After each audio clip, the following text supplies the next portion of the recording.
ભુજ વડાપ્રધાન શ્રી નરેન્દ્ર મોદીના vocal for local અને આત્મનિર્ભર ભારતના વિઝનને પરિણામે કચ્છના પરંપરાગત હસ્તકલા અને કૃષિ ઉત્પાદનોને વૈશ્વિક સ્તરે નવી ઓળખ મળી રહી છે.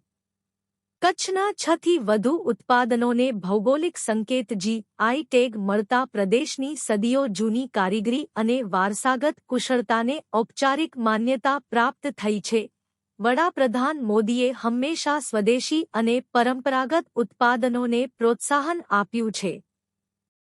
મન કી બાત જેવા કાર્યક્રમો દ્વારા GI ટેગવાળા ઉત્પાદનોનો ઉલ્લેખ કરીને કારીગરો અને ઉત્પાદકોનું મનોબળ વધાર્યું છે. સાથે જ GI પ્રમાણપત્રોનું વિતરણ કરીને સ્થાનિક ઉત્પાદનોને વૈશ્વિક બજારો સાથે જોડવાના પ્રયાસોને વેગ આપ્યો છે. કેન્દ્ર સરકાર દ્વારા વિકાસ ભી વિરાસત ભીના મંત્ર સાથે વર્ષ 2030 સુધી દેશમાં 10,000 GI ટેગવાળા ઉત્પાદનોનો લક્ષ્યાંક નક્કી કરવામાં આવ્યો છે.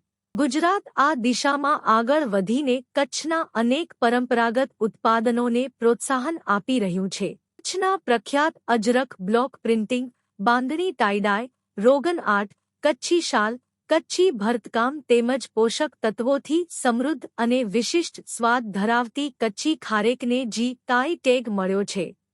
આ ટેગ ઉત્પાદનોની ગુણવત્તા અને વિશિષ્ટતાની ઓળખ ઉપરાંત કારીગરો અને ખેડૂતોની સદીઓની મહેનત અને પરંપરાગત જ્ઞાનનું પ્રમાણપત્ર માનવામાં આવે છે. GI ટેગિંગ ઉપરાંત વાયબ્રન્ટ ગુજરાત, વાયબ્રન્ટ ડિસ્ટ્રિક્ટ જેવા પ્લેટફોર્મ દ્વારા કચ્છના કારીગરો, ડિઝાઇનરો અને ઉદ્યોગસાહસિકોને નવી તકો મળી રહી છે.